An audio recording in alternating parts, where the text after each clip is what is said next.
Wa saa 3 kasorobo katika eneo hili la Changamwe, maafisa wetu wa polisi waliweza kumnasa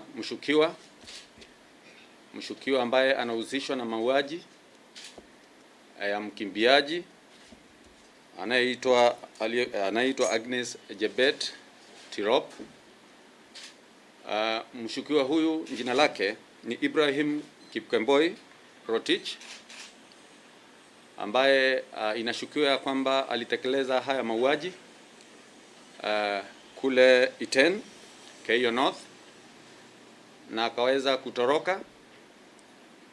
Tangu wakati huo amekuwa bioni akiwa amejificha, lakini tuliweza kumnaza katika eneo hili la Changamwe.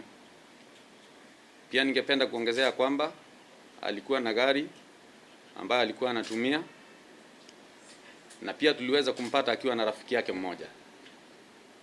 Zaidi ya hayo, pia tuliweza kumnaza, tuliweza kupata simu zake zile alikuwa nazo, na tunashuku ya kwamba simu moja ni ya yule ambaye ni mwenda zake Agnes, na uchunguzi umeweza kuanzishwa na maafisa wetu wa polisi